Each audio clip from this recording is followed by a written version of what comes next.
ইবাদতের ক্ষেত্রে আল্লাহ এবং আল্লাহ রাসূল কোরআন এবং সহিহ হাদিসে যা বলে গেছেন তার বাইরে একটা চুলও যদি কেউ বাড়াতে চায়, 32 হাত পাগড়িওয়ালা হোক, আব্দুল কাদের জিলানী হোক, বিশাল বড় ইমাম হোক, সারা পৃথিবীর সব ইমাম, সব শায়েখ, সব মৌলবি একত্রিত হয়ে যদি বলে যে জুমার সালাত 2 রাকাত নয় 3 রাকাত করতে হবে, কেননা সালাত পড়া ভালো কাজ। জুমার সালাত 2 রাকাত নয় 4 রাকাত করতে হবে, কেননা সালাত পড়া ভালো কাজ।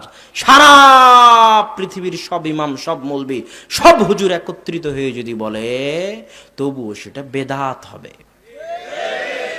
আল্লাহ এবং আল্লাহ রাসূল যা করে গেছেন তার থেকে সরিষার দানা চুল সমপরিমাণ কেউ যদি বাড়াতে চায়, তাহলে সে বেদাত করবে। শরীয়ত বুঝার জ্ঞান না থাকলে আবার শরীয়ত পড়ো, কিন্তু শরীয়তের সাথে বেয়াদবি করিও না। সালাত শেষ হয়ে গেল মানে দোয়া শেষ হয়ে গেল। যখন সালামের পরে দোয়া ঢুকানো হয়েছে, তখন সালাত যে দোয়ার মাধ্যম মানুষ এটা ভুলে গেছে। আর সালামের পরে যে জিকির আজকার তাসবিহ তাহলিল করতে হবে, এই জিকির আজকারের সুন্নাত সমাজ থেকে উঠে গেছে। সম্মানিত উপস্থিতি, আমি যে আপনাকে এখানে বেদাতের কথা বলছিলাম, বেদাত কাকে বলে আপনি কি জানেন? বেদাত কাকে বলে আপনি কি বুঝেন? শিরক কাকে বলে আপনি কি বুঝেন? শিরক এবং তাওহীদের একটা ইঙ্গিত বক্তব্যের শুরুতে দিয়েছি, তাও আপনাকে 2টা জিনিস বলে যাই। আপনি যখন মুসলমান হয়েছিলেন তখন বলেছিলেন আশহাদু আল্লা ইলাহা ইল্লাল্লাহ ওয়া আশহাদু আন্না মুহাম্মাদান আবদুহু ওয়া রাসূলুহু। আমি সাক্ষ্য দিচ্ছি আল্লাহ ব্যতীত কোনো মাবুদ নেই, আর আমি সাক্ষ্য দিচ্ছি মুহাম্মদ আল্লাহর বান্দা ও তার রাসূল। এই যে আপনি কালেমা পড়লেন, কালেমায়ে শাহাদাহ, তার 2টা অংশ আছে। একটা হচ্ছে এই মর্মে সাক্ষ্য দেওয়া যে আল্লাহ ব্যতীত কোনো মাবুদ নেই। যখন আপনি শিরক করবেন তখন কালেমার এই অংশটা কেটে যাবে। কথা মনে হয় বুঝাতে পারিনি। যখন আপনি শিরক করবেন তখন আশহাদু আল্লা ইলাহা ইল্লাল্লাহ, কালেমার এই অংশটা কি হয়ে যাবে? বাতিল হয়ে যাবে। এবার যখন আপনি বেদাত করবেন তখন আশহাদু আন্না মুহাম্মাদান আবদুহু ওয়া রাসূলুহু, মুহাম্মদ আল্লাহর বান্দা ও তার রাসূল, এই অংশটা কেটে যাবে। শিরক করলে আল্লাহকে অপমান করা হয়, বেদাত করলে আল্লাহর রাসূলকে অপমান করা হয়। কিভাবে? বেদাত করলে কিভাবে আল্লাহর রাসূলকে অপমান করা হয়? আল্লাহর রাসূল মানে রাসূল মানে যাকে পাঠানো হয়েছে, যিনি মেসেঞ্জার, যাকে আল্লাহ সুবহানাহু ওয়া তাআলা কোরআন দিয়ে পাঠিয়েছেন দুনিয়ার মানুষকে হেদায়েত করার জন্য। আল্লাহর রাসূলের দায়িত্বই হচ্ছে, তিনি যদি রাসূল হয়ে থাকেন তাহলে হেদায়েতের জন্য যা যা লাগবে, যা যা ইবাদত করণীয়, যা যা নিষিদ্ধ জিনিস পরিহার্য, তা তিনি জরুরি ভিত্তিতে তার উম্মতকে বলে যাবেন তোমাদের এই এই করণীয়, আর তোমাদের এই এই করা ঠিক নয়। এটাই হলো রাসূলের দায়িত্ব। তিনি তার 23 বছরের জীবনে এই দায়িত্ব পালন করেছেন কিনা, না দায়িত্ব পালনে খেয়ানত করেছেন, নাউজুবিল্লাহ, সেটা তিনি বিদায় হজ্জের মাঠে সাহাবীদের নিকট থেকে স্বীকৃতি আদায় করে নিয়েছেন যে আল্লাহুম্মা শাহাদ, আল্লাহুম্মা শাহাদ, আল্লাহুম্মা শাহাদ। হে আমার সাহাবীরা, সাক্ষী থাকো, আল্লাহ তুমি সাক্ষী থাকো। আমার সাহাবীরা বলেছে, আমি আমার রিসালাতের দায়িত্ব, তুমি যেটা দিয়েছিলে সেই দায়িত্ব আমি পরিপূর্ণরূপে পালন করেছি। আল ইয়াউমা আকমালতু লাকুম দীনাকুম ওয়া আতমামতু আলাইকুম নি'মাতি, আজকে তোমাদের দিন ইসলামকে পরিপূর্ণ করে দিলাম। আজকে আল্লাহর রাসূলের মৃত্যুর পরে কেউ যদি বলে যে এই কাজটা করা ভালো, অথচ আল্লাহর রাসূল সেটা বলে যাননি, তার মানে সে বলতে চাচ্ছে আল্লাহর রাসূল তার রিসালাতের দায়িত্ব পালন করেননি। নাউজুবিল্লাহ। এটাকে বলা হয় মাতাব্বরি করা। কি করা? মাতাব্বরি করা। তুমি যদি বলতে চাও ঈদে মিলাদুন্নবী ইসলামের অংশ, আর যদি তুমি দেখাতে না পারো যে আল্লাহ রাসূল ঈদে মিলাদুন্নবী করেছেন কিনা, তাহলে তুমি এটা বলতে চাচ্ছ যে আল্লাহ রাসূল তার রিসালাতের দায়িত্ব পালনে খেয়ানত করেছেন। তুমি বেয়াদব, তুমি আল্লাহর রাসূলের অপমান করেছো। তুমি তো তোমার শেখ সাদির বানানো দরুদ পড়েও আল্লাহর রাসূলের অপমান করেছো। ইয়া নবী সালাম আলাইকা বলে তুমি আল্লাহর রাসূলের অপমান করেছো। কিভাবে? তুমি সারা কোরআন খুলে দেখো, সারা কোরআন। যারা তাশাহুদের দোয়া পড়েন তারা দেখবেন তাশাহুদে আপনি পড়েন ইয়া আইয়ুহান নবী, আইয়ুহান নবী পড়েন আপনি। সারা কোরআন খুলে দেখেন আল্লাহ তার নবীকে যত জায়গায় ডেকেছে তত জায়গায় আল্লাহ বলেছে আইয়ুহান নবী, ইয়া আইয়ুহান নবী, কুল্লি আজওয়াজিক, হে মহামান্য নবী, হে সম্মানিত নবী, হে মাননীয় নবী, আল্লাহ আমাদের নবী মুহাম্মদ সাল্লাল্লাহু আলাইহি ওয়াসাল্লামের সাথে দুইটা আদব রক্ষা করেছেন।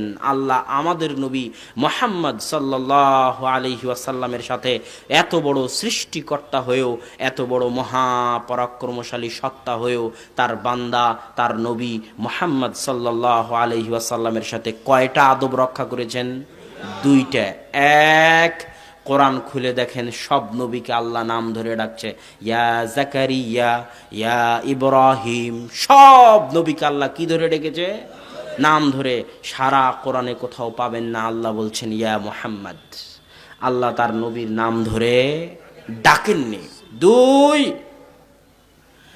আপনি যদি আমাকে বলেন যে এ আব্দুল্লাহ, এ আহমদ, এই মোহাম্মদ, এটা হলো বেয়াদবি। আপনি তো বলেন না যে এই শেখ হাসিনা, আপনি বলেন যে মাননীয় প্রধানমন্ত্রী শেখ হাসিনা। আপনি বলেন যে মহামান্য বিচারপতি, এটা সম্মান। আপনি বলেন অমুক অমুক জনাব, অমুক সাহেব, শায়েখ, অমুক সাহেব, এটা বলে আপনি সম্মান দিচ্ছেন। আল্লাহ তার নবীর ক্ষেত্রে সম্মান ব্যবহার করেছে।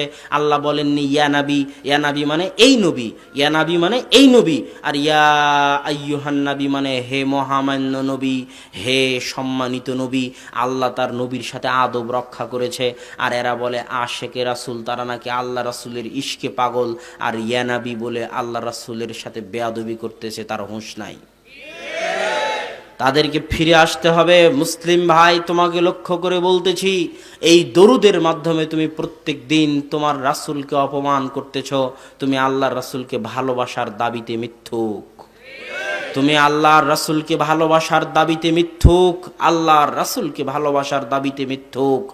মুখে আশিকে নবী বললে কেউ আল্লাহর রাসূলের প্রেমিক, আল্লাহর রাসূলকে ভালোবাসে, এটা হয়ে গেল না। আল্লাহর রাসূল যা যা করেছেন হুবহু তাই তাই করার নাম হলো আল্লাহর রাসূলকে ভালোবাসা। তুমি আমাকে বলতেছো যে তুমি আমাকে ভালোবাসো, অথচ তুমি আমার প্রত্যেকটা কথা লঙ্ঘন করতেছো, তাহলে তুমি কি আমাকে ভালোবাসলে? অসম্ভব। এটা তুমি আমার অপমান করলে, এটা তুমি আমার সাথে খেলতামাশা করলে। এই কথা আল্লাহর রাসূলও বলেছে কিয়ামতের মাঠে, যখন রাসূল সাল্লাল্লাহু আলাইহি ওয়াসাল্লাম হাউজে কাউসারের পানি নিয়ে অপেক্ষায় থাকবেন, আর মুসলমানেরা হাউজে কাউসারের পানি পান করতে যাবে, তখন অজুর জায়গাগুলো চকমক চকমক করতে থাকবে, গুররান মুহাজ্জালিন। অজুর জায়গাগুলো দেখে আল্লাহ রাসূল চিনতে পারবেন এরা আমার উম্মত, তারা আসবে, পান করানো হবে, আসবে, পান করানো হবে। হঠাৎ একদল মানুষ আসবে যাদের সামনে ফেরেশতা পর্দা দিয়ে দিবে। আল্লাহ রাসূল বলবে আমি তো এদেরকে চিনি, এদের অজুর চিহ্ন দেখে চিনতে পারতেছে এরা আমার উম্মত, কেন পর্দা দিলে? তখন ফেরেশতারা বলবে আপনি জানেন না এরা আপনার মৃত্যুর পরে কি করেছে? এরা আপনার মৃত্যুর পরে আপনার দিনের মধ্যে পরিবর্তন সংযোজন বিয়োজন করেছে। তখন আল্লাহ রাসূল বলেন সুহকান সুহকান সুহকান লিমান গায়্যারা বাদি, দূর হও দূর হও দূর হও, যারা আমার মৃত্যুর পরে আমার রেখে যাওয়া ইসলামের উপর মাতাব্বরি করেছ, বাটপারি করেছ, তারা দূর হও। আমি রিসালাতের সম্পূর্ণ দায়িত্ব পালন করে এসেছি, আমার উপর মাতাব্বরি করার অধিকার তোমাকে দেওয়া হয়নি। যত বড় হুজুর হোক, যত বড় আলেম হোক, যদি ইসলামের মধ্যে সংযোজন বিয়োজন করতে চায়, তাহলে সে আল্লাহর রাসূলকে অপমান করবে। এখানে বেদাতের সঙ্গে বুঝতে গিয়ে আর একটা কথা মনে রাখবেন, মানুষ সমাজে চলতে গিয়ে আমরা দেখি মানুষ বলে হুজুর একসাথে হাত তুলে দোয়া করা যে বেদাত, এটা কোথায় লেখা আছে দেখান। কোথায় লেখা আছে যে একসাথে হাত তুলে দোয়া করা যাবে না? হাদিস থেকে বের করে দেখান। আপনি যদি বলেন প্রত্যেক নতুন জিনিস বেদাত, তো আপনি যে মাইকে কথা বলতেছেন এটাও বেদাত, আপনি যে লাইট ব্যবহার করতেছেন এটাও বেদাত, আপনি যে মোবাইল ব্যবহার করতেছেন এটাও বেদাত। বলে না? বলে না? বলে। তার জ্ঞানের অভাব আছে এই জন্য বলে। সেটা কি? ইসলাম দুই ভাগে বিভক্ত। এক, মানুষের ইবাদতগত জীবন, সালাত, সিয়াম, হজ, জাকাত, তাসবিহ, তাহলিল, জিকির, আজগার, এগুলো হচ্ছে মানুষের ইবাদত। কথা বুঝতে পারতেছেন? আর একটা হচ্ছে মানুষের দুনিয়াবি জীবন, ব্যবসা বাণিজ্য, ব্যাংক ব্যালেন্স, টাকা পয়সা, ক্রয় বিক্রয়, মারামারি ঝগড়াঝাটি, কোর্ট কাচারি, বিচার সালিশ, বিবাহ শাদী, সামাজিক রাষ্ট্রীয়, এগুলো হচ্ছে মানুষের দুনিয়াবি জীবন। কথা কি বুঝতে পারছেন? ইসলামে এই দুই নিয়মের জন্য দুই আলাদা আলাদা হুকুম। আপনি যদি আমাকে বলেন যে আব্দুল্লাহ ভাই, একসাথে হাত তুলে দোয়া করা কি হালাল না হারাম, তাহলে প্রশ্নটা ভুল হবে।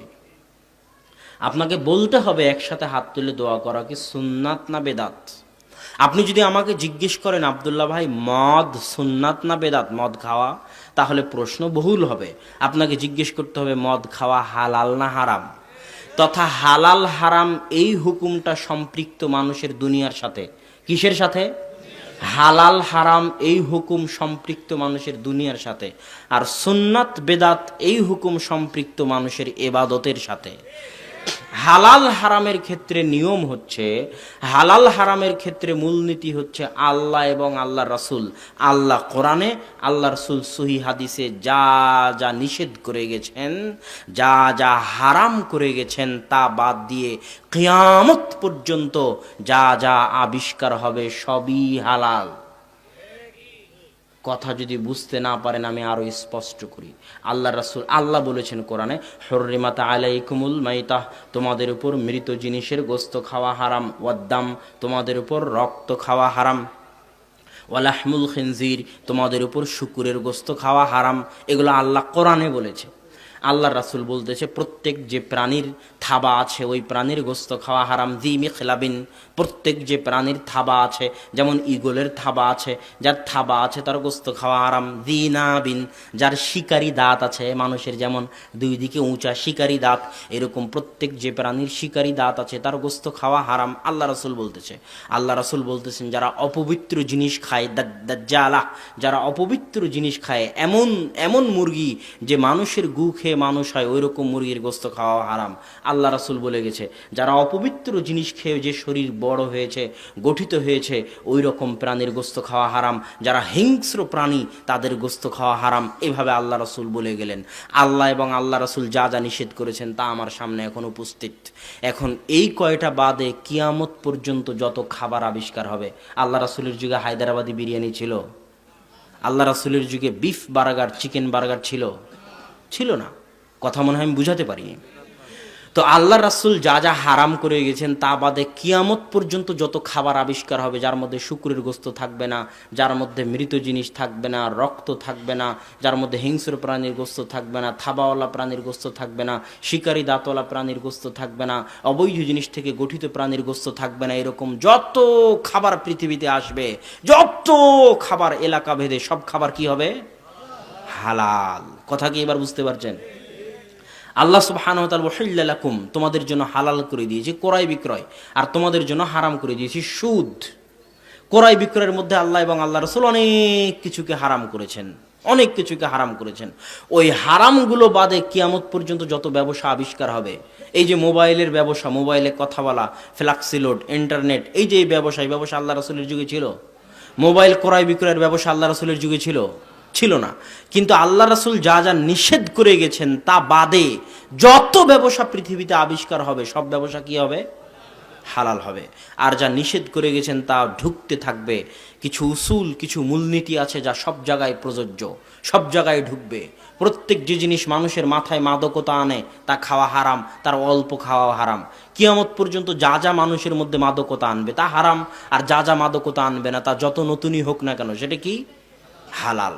এবার আসি ইবাদতের ক্ষেত্রে সুন্নাত বেদাত। ইবাদতের ক্ষেত্রে তার পূর্ণ উল্টা। একটা জিনিস মনে রাখবেন, পাক ভারত বাংলাদেশে সবচেয়ে ভ্রান্ত যে জিনিসটা মানুষ ছড়ায় সেটা হচ্ছে, এতই যখন আপনারা বেদাত বেদাত করেন তাহলে মানুষ আমল করবে কি? সবই তো আপনারা বেদাত করে দিয়েছেন। বলে না? বলে না? আল্লাহ সুবহানাহু ওয়া তাআলা কোরআনে বলতেছেন, লিয়াবলুয়াকুম আইয়ুকুম আহসানু আমালা। আল্লাহ মানুষ জিন সৃষ্টি করেছে, জীবন মৃত্যু সৃষ্টি করেছে এটা দেখার জন্য কে তোমাদের মধ্যে উত্তম আমল করে। আপনারা এই পাশে কথা বলতেছেন কেন? কি সমস্যা? তোমাদের মধ্যে কে উত্তম আমল করে এটা আমি দেখতে চাই। আপনি সারা কোরআন খুঁজেন, যত বড় হুজুর হোক তত বড় হুজুরকে বলেন, যত বড় পীর হোক তত বড় পীরকে বলেন যে ভাই সারা কোরআন খুঁজে একবার একটু দেখান তো যে আল্লাহ বলেছেন আমি দেখতে চাই কে তোমাদের মধ্যে বেশি আমল করে। কথা মনে হয় বুঝাতে পারিনি। সারা কোরআন খুঁজলে কোথাও পাবেন না যে আল্লাহ বলছে আমি দেখতে চাই তোমাদের মধ্যে কে অধিক আমল করে, পাবেন না। এটা আপনার কাছে আশ্চর্য মনে হলো, এটাই সত্য। কি করবো, এটা সত্য যে সারা পৃথিবীর সব হুজুরকে খুঁজতে লাগান কোরআন আর হাদিস, কোথায় আল্লাহ বলেছে যে আমি দেখতে চাই কে তোমাদের মধ্যে অধিক আমল করে। সারা কোরআন খুঁজেন, আল্লাহ বলবেন খালি মান্না আমিলা আমালান সালেহ, কে তোমাদের মধ্যে উত্তম আমল করে, কে তোমাদের মধ্যে সৎ আমল করে। কোরআন শুধু সৎ আমল আর উত্তম আমলে ভর্তি হয়ে আছে, কোথাও আল্লাহ বলেনি কে অধিক আমল করে। কেননা 1000 রাকাত যদি হুজুর সালাত আদায় করে 20 রাকাত দূরে থাকে, আরে বেটা তুই 1000 রাকাত তারাবির সালাত আদায় করো সারা রাত্রে, কিন্তু 1000 রাকাত তারাবিতে যদি ইখলাস না থাকে, আল্লাহ রাসূলের সুন্নাত না থাকে, তাহলে 1000 রাকাত সালাত উপকার করা তো দূরের কথা, জাহান্নামে নিয়ে চলে যাবে। এই জিনিসটা কিন্তু মানুষ বুঝে না, যে আপনি ইবাদত করলেন, একসাথে হাত তুলে দোয়া করলেন, তো এটা তো আপনার কোনো কাজে আসলো না, উল্টা আবার এটা কোথায় নিয়ে চলে যাবে, আপনাকে জাহান্নামে নিয়ে চলে যাবে। এটা মানুষকে বুঝতে হবে। অধিক আমল আমাদের উদ্দেশ্য নয়, আমাদের উদ্দেশ্য হচ্ছে 1 রাকাতও যদি আদায় করো, ওই 1 রাকাত আল্লাহর সন্তুষ্টির জন্য করো, আল্লাহ রাসূলের সুন্নাত অনুযায়ী করো, তাহলে ওই 1 রাকাত সালাতই তোমাকে জান্নাতে নিয়ে চলে যাবে। একটা সিজদা যদি সঠিকভাবে হয় আল্লাহর সন্তুষ্টির উদ্দেশ্যে ইখলাসের সাথে এবং আল্লাহ রাসূলের সুন্নাত অনুযায়ী, তাহলে একটা সিজদা আপনাকে জান্নাতে নিয়ে চলে যাবে। আপনাকে বেদাত বুঝাতে গিয়ে আর একটা ঘটনা বলি। ইমাম মালিক রাহিমাহুল্লাহর দরবারে, ইমাম মালিককে চিনেন, তাকে বলা হয় মদিনার ইমাম, ইমাম দারিল হিজরা। ইমাম মালিক রাহিমাহুল্লাহর দরবারে একজন মানুষ এসে বলতেছে, ইমাম মালিক, উরিদু আন উহরিমা মিন কবরে রাসূলিল্লাহ, এটা হচ্ছে মক্কা, এই মক্কায় চারিদিকে আল্লাহর রাসূল মিকাত নির্ধারণ করেছেন এহরামের কাপড় বাঁধার জন্য। বাংলাদেশ পাকিস্তানিরা যেই দিক থেকে যায় সেই এহরামের জায়গা হচ্ছে ইয়ালামলাম, আর মদিনাবাসীরা যেই দিক থেকে যায় সেই এহরামের জায়গার নাম হচ্ছে যুল হুলাইফা, মদিনা থেকে 10 কিলোমিটার 15 কিলোমিটার দক্ষিণে। ওই ব্যক্তি মসজিদে নববীতে এসে মনোযোগ দিয়ে শুনবেন, খুব মনোযোগ, সব কথা ভুলে গেলে বক্তব্যের এই কথা ভুলে যাবেন না। ওই ব্যক্তি ইমাম মালিককে এসে বলতেছে, ইমাম মালিক আপনি তো অনেক বড় ইমাম, আপনার নামে পৃথিবীতে মাযহাব আছে মালিকি মাযহাব, আপনাকে জিজ্ঞেস করি, আল্লাহর রাসূল তো নির্ধারণ করে দিয়েছেন যে মদিনাবাসী এহরাম বাঁধবে যুল হুলাইফা থেকে, কিন্তু আমি এহরাম বাঁধতে চাই আল্লাহর রাসূলের মসজিদ, যে মসজিদে সালাত আদায় করার গুরুত্ব এবং ফজিলত অনেক বেশি। পৃথিবীর শ্রেষ্ঠ 3টা মসজিদের একটা মসজিদ মসজিদে নববী, আমি আল্লাহ রাসূলের এই শ্রেষ্ঠ মসজিদ থেকে আল্লাহ রাসূলের কবরের পাশ থেকে এহরাম বাঁধতে চাই। কত ভালো কথা, তাই না? কত সুন্দর কথা যে আল্লাহ রাসূলের মসজিদ থেকে এহরাম বাঁধতে চাই, এর মধ্যে আবার সমস্যা হতে পারে? আল্লাহ রাসূলের কবরের পাশ থেকে এহরাম বাঁধতে চাই, কত ভালো কথা। তখন ইমাম মালিক বলতেছে, আরাকা আন তাকা ফিল ফিতনাহ, আমি তোমাকে ফিতনায় পতিত হতে দেখতেছি। তখন এই ব্যক্তি বলছে, আইয়ু ফিতনাতিন হাজিহি ইল্লা আন আজিদা মিয়ালান। ইমাম মালিক, এটা মসজিদে নববী, এটা যুল হুলাইফা, আর এটা হলো মক্কা। আমি যদি যুল হুলাইফা পার হয়ে চলে যেতাম তাহলে না হয় ফিতনা হলো, বুঝলাম। আমি তো যুল হুলাইফা পার হইনি, যুল হুলাইফার আগেই এহরাম বাঁধতেছি, তাও আবার আল্লাহ রাসূলের মসজিদে এহরাম বাঁধতেছি, আল্লাহ রাসূলের কবরের পাশে এহরাম বাঁধতেছি, তারপরেও ফিতনা হয় কেমনে? এবার ইমাম মালিকের এই কথাটা মনে রাখবেন মরা পর্যন্ত। ইমাম মালিক বলতেছে, আইয়ু ফিতনাতিন আ'যামু মিন হাদিহি, আইয়ু ফিতনাতিন আ'যামু মিন হাদিহি সাবাকতা ইলা ফাজিলাতিন কাসারা আনহা রাসূলুল্লাহ সাল্লাল্লাহু আলাইহি ওয়াসাল্লাম। হে আল্লাহর বান্দা, হে আল্লাহর বান্দারা, এর চেয়ে বড় ফিতনা পৃথিবীতে আর কি হতে পারে? এর চেয়ে বড় ফিতনা পৃথিবীতে আর কি হতে পারে? এর চেয়ে বড় ফিতনা পৃথিবীতে আর কি হতে পারে? তুমি এমন কাজ করতে যাচ্ছ, এমন ফজিলতের পিছনে তুমি ছুটতেছ, যেই ফজিলত, যেই আমল আসমানের নিচে জমিনের উপরে সবচেয়ে তাকওয়াবান, সবচেয়ে পরহেজগার ব্যক্তি মুহাম্মদ সাল্লাল্লাহু আলাইহি ওয়াসাল্লাম করেননি, তুমি তাকে উপেক্ষা করে তিনি যা করেননি তার চাইতে বেশি নিজেকে পরহেজগার দেখাতে চাও, তার চাইতে নিজেকে বেশি তাকওয়াবান দেখাতে চাও, এর চেয়ে বড় ফিতনা পৃথিবীতে আর হতে পারে না, অসম্ভব, হতে পারে না। এটাই হলো বেদাতের সংজ্ঞা। আপনার কাজ যত ভালোই হোক, আপনার কাজ যত সুন্দরী হোক, আপনার ইবাদত যত রাকাতি হোক, আপনার হুজুর যত লম্বাওয়ালা পাগড়িওয়ালা হোক, যত জুব্বাওয়ালা হোক, যত বড় হোক, যত সুন্দর কাজ হোক, ওই কাজ যদি আমার নবী মুহাম্মদ সাল্লাল্লাহু আলাইহি ওয়াসাল্লাম না করে থাকেন, তাহলে ওই কাজকে পা দিয়ে পিষে দিতে হবে। এটাই হলো ইমানের দাবি, এটাই হলো রাসূল সাল্লাল্লাহু আলাইহি সাল্লামকে রাসূল হিসেবে স্বীকৃতি দেওয়ার দাবি। আল্লাহ রাসূলের বাড়িতে তিনজন ব্যক্তি এসে বলতেছে, আল্লাহ রাসূলের ইবাদত শোনালেন। কি কি ইবাদত? তো আল্লাহ রাসূল কি করেন? ইয়াসুম ওয়া ইফতার, সিয়াম রাখেন, সিয়াম ভঙ্গ করেন। আল্লাহ রাসূল ইয়াতাজাওয়াজ, বিবাহ করেছেন। আল্লাহ রাসূল ইয়াকুম ওয়া ইয়ানাম, আল্লাহ রাসূল রাতে তাহাজ্জুদের সালাত আদায় করেন, আবার রাতে ঘুমান। তখন এই তিনজন ব্যক্তি তাকাল্লুহা, আল্লাহ রাসূলের ইবাদতকে কম মনে করলো। তারা বলল, আল্লাহ রাসূলের গফিরা মা তাকাদ্দামা মা তাআখার, আল্লাহ রাসূলের আগের পরের সব গুনাহ ক্ষমা করে দেওয়া হয়েছে। এত অল্প ইবাদতে আল্লাহ রাসূলের চলবে, আমাদের চলবে না। একজন বলল, আসুম ওয়ালা উফতির আবাদা, আমি আজীবন সিয়াম রাখবো, একদিনও সিয়াম রাখবো না, একদিনও সিয়াম ভাঙবো না। আরেকজন বলল, লা তাজাওয়াজু আবাদা, আমি জীবনে কোনোদিন বিবাহ করব না। আরেকজন বলল, আকুমুল লাইলা কামিলান, আমি সারা রাত তাহাজ্জুদের সালাত আদায় করব। ওয়ালা আনাম, রাত্রে আমি ঘুমাবো না। এই বলে তিনজন ফেরত চলে গেল। আল্লাহ রাসূল বাড়িতে এসে তাদের কথা শুনে তাদেরকে খুঁজে বের করলেন। খুঁজে বের করে বলেন, আকুলতুম কাদা ওয়া কাদা, তোমরাই কি তারা যারা এই কথা বলেছো? তোমরাই কি তারা যারা এই কথা বলেছো? তো বলে, হ্যাঁ আমরাই তারা। তো জেনে রাখো, ওয়াল্লাহি, তোমরা জেনে রাখো, আল্লাহর কসম, ওয়াল্লাহি আল্লাহর কসম, ওয়াল্লাহি আল্লাহর কসম, লা ইন্নী আতকাকুম ওয়া আখশাকুম লিল্লাহ, আমি মুহাম্মদ আসমানের নিচে জমিনের উপরে সবচেয়ে বেশি আল্লাহকে ভয় করি, সবচেয়ে বেশি তাকওয়াবান, সবচেয়ে বেশি পরহেজগার আসমানের নিচে জমিনের উপরে আমি মুহাম্মদ সাল্লাল্লাহু আলাইহি ওয়াসাল্লাম। আমি সিয়াম পালন করি, সিয়াম ভাঙ্গি, আমি রাতে ইবাদত করি, রাতে ঘুমাই, আমি বিবাহ করেছি, আমার ছেলে মেয়ে আছে।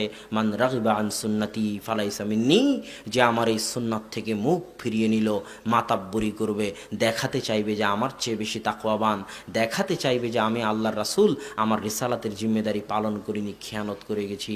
এই সমস্ত বেয়াদবেরা, এই সমস্ত বাটপারেরা, এই সমস্ত মাতাব্বরেরা, যত বড় জ্ঞানী হোক না কেন, যত বড় আলিমী হোক না কেন, যত বড় হুজুরি হোক না কেন, লাইসা মিন্নি, এরা আমার উম্মতের অন্তর্ভুক্ত নয়। এটাই হলো, এখান থেকে বেদাত স্পষ্ট। এখন আপনি যদি একসাথে হাত তুলে দোয়া করতে চান, ঈদে মিলাদুন্নবী পালন করতে চান, শবে বরাত করতে চান, যা ইচ্ছা করতে চান, আগে আপনাকে দেখাতে হবে আল্লাহর রাসূল করেছেন কিনা। যদি দেখাতে না পারেন, কিয়ামত হয়ে গেলেও আপনি ইবাদত করতে পাবেন না। করলে এই ইবাদত জান্নাতে নিয়ে যাওয়া তো দূরের কথা, এই ইবাদত আপনাকে কিয়ামতের মাঠে জাহান্নামে নিয়ে যাবে।